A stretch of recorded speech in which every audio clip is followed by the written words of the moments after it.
myself in the unique opportunity of having two of my favorite people in our lab today. So Garrick's our regional, Jonathan Garrick, Kim Harrington. Y'all know Kim, Coach Kim. Coach Kim's in the house. So I didn't want to waste this opportunity. Okay. If I have both y'all in the room, we're gonna film a little content. 100%. Cool? Let's go. Okay. So let's stick with advice for loan officers right now, and let's stay in our core values for our team. Okay. Core values for our team are, first and foremost, you have to take care of yourself, right? You got to put your mask on before you can help someone else put their mask on. The Delta, right. They play that on the Delta Airlines every single time, and I think it's real. So 3 pieces of advice for loan officers to take care of themselves. All right, so just so you know, I'm feeling a little uncomfortable here with all the hair going on, but I'll try my best to stay focused. So first Number 1 should be grow some hair. There, grow some hair, yeah, or lose some hair. Or lose some hair. There you go. So I would say that the first things first, right? So you have to understand that you have an opportunity to actually do something to take care of your health. And what I mean by that is if you look at people that go to the gym all the time, I don't want you or anyone else to compare yourself to that person going to the gym for any reason whatsoever. The first step is to say, I'm going to make a difference in my personal life and focus on fitness and health. And the biggest piece of advice I would give someone is to not try to do what everybody else is doing. The first thing you should do is start with a walk. Just simply start walking, get the blood flowing, and walk a half mile. The next day, bump it up a little bit more. And then if you're into running, start running it instead of walking it, and so on. So if you really think about people doing it before you, think about the date of May 6, 1954. You guys know what May 6, 1954 is? I know you know.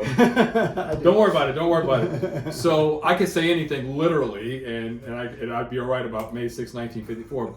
But May 6, 1954, prior to May 6, 1954, worldwide, everybody knew that a human being could not run a sub 4-minute mile. It's impossible, never been done before, can't happen.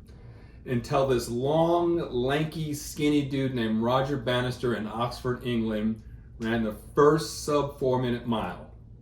Since that day, over 4,000 people have done it, including high school students. And so the difference is, prior to that, can't be done.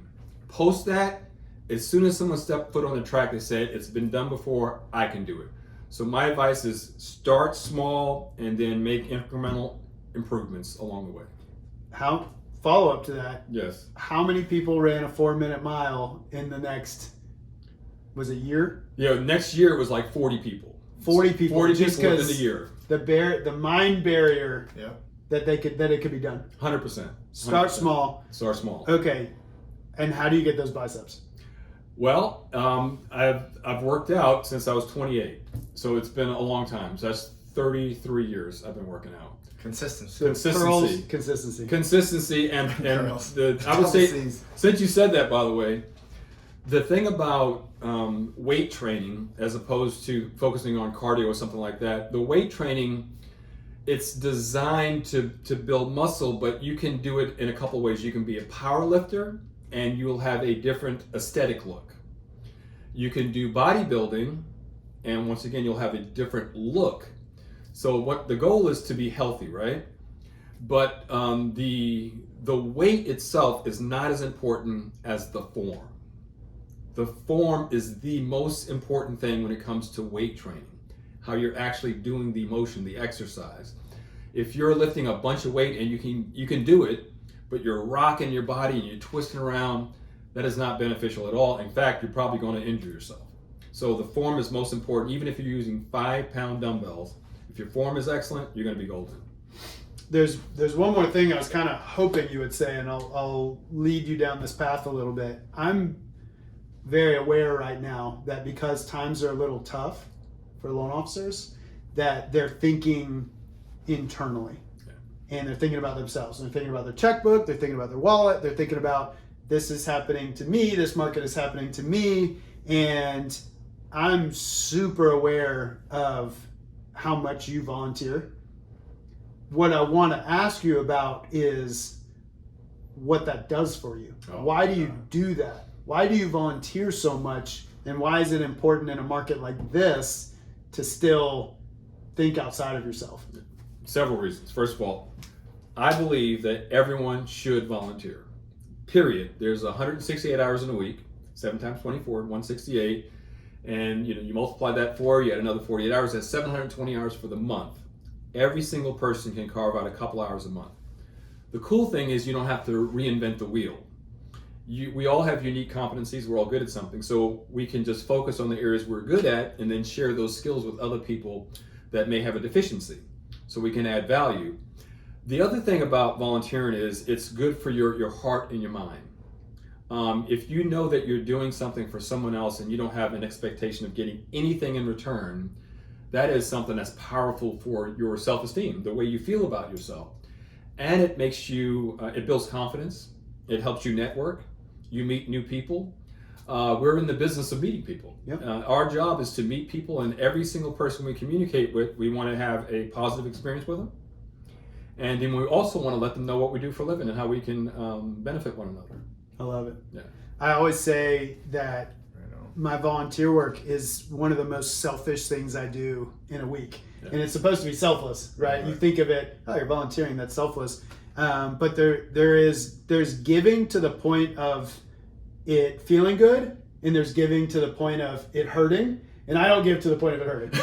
I'll just tell you, I don't do that. Mm-hmm. I give to the point of it feeling really, really good. And like, it just feels better to me than going out and buying stuff, right? It feels better to me than going out. Like a lot of loan officers right now might drink just to blow off steam. And for me, man, when I just go and volunteer and give back, I feel so good afterwards. So do the selfish thing. Do what's best for you. Go volunteer. You'll feel better afterwards. All right, we got Jonathan in the house. Yes. So Jonathan, before being a regional here at Moot, well, a market leader that destroyed every record of all time that we've ever had for growth, and then became a regional. He was a coach, right? He was a real estate coach and a loan officer coach. So if you're here, I'm going to ask you about advice for loan officers on taking care of your customer, the realtor.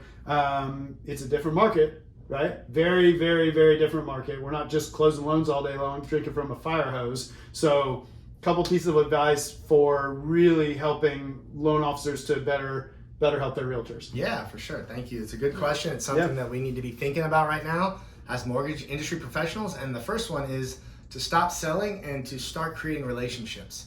Imagine you as a loan officer, if you were doing business, if you had a pipeline full of people you served at a high level that were like-minded, that you enjoyed doing life with, that you were able to be in relation with and have a relationship. When you're in relation with someone, you can speak to them in certain ways that you normally wouldn't speak to somebody else.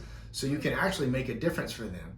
You can show each other your blind spots when you have a relationship. And so instead of trying to sell everybody and do business with everybody, look at seeing how many relationships you can create. And what you'll find is some people you don't want to do business with, and that's okay. He's pointing at me right now. Can you point a little bit more towards I talk with my hands. At the camera? I feel like this is being direct. He said there's people you don't want to do business. Go ahead. I talk with my hands. So number 2 is bring value to your realtor partners instead of showing up with your hand out, hey, give me a deal. And so what that could look like is every Tom Ferry YouTube video that's out there, every real estate training that's out there, man, I used to take those. Because I knew inside of a conversation with my realtor partner, what were they going to do with me? They were going to share with me their struggles, what was going on with them right now, and I could use that to say, hey, well, what are you doing right now? What are you, are you calling this? Are you doing this? I had all of these ideas because I knew what those real estate agents, what those realtors should be doing. I was there to show up to help them grow their business, not to ask for something. I was showing up with value. So I think that's extremely important when you're looking to serve at a high level. Yeah, can we just say that, so I'm 21 years, and I realized some time, not old in the business, right? But I realized some time along the way that I was trained improperly, in that I've trained people improperly. So what you just said, which is build relationships, I wasn't trained to build relationships. I was trained always be closing in that when we had hours where we were going out and we were supposed to be building relationships, those were called dollar producing activities. Right, yeah. What does that mean, dollar producing activities? It means you just chase dollars all day long. You chase deals, you chase dollars, you always close. And you know, this last year, it's opened my eyes that it's like, it's so much more than that. Right? For like, sure. dollar producing activities should be producing dollars for your partners, Right. not for you. Yeah. Yeah. You're And showing them, absolutely right. showing them value. Yeah. We unfortunately, we've got a lot of retraining to do with the team and all the loan officers out there. So, closing Well, the comments. third, I got one more. Yeah, The third please. thing. So the third thing, all you marketing gurus out there are going to hate me for this, because if you will do this one thing, you won't need a single piece of marketing. You won't need any marketing. You won't need the newest flyer. Biceps. You It's won't. the biceps. Yeah, you still might need biceps, but Yeah. you won't need a new program. But do what you say you're going to do in the time frame that you say you're going to do it. 100%. If you can do that with your realtor partners, they will have so much trust in you. If you deliver bad news early with them before, or if you give them a promise and you make sure you deliver on that time, or if you don't, you get ahead of it and you say, hey, I know I told you by 3 p.m., here's what's going on, I'm going to be. If you'll get ahead of that deadline that you gave them, you'll have more business and you know what to do with that one piece right there. Sorry, that was my closing thing. 100% agree with you, man. That's so money. Yep. Yeah. 100% agree. All right. That's it. Appreciate y'all. See you guys.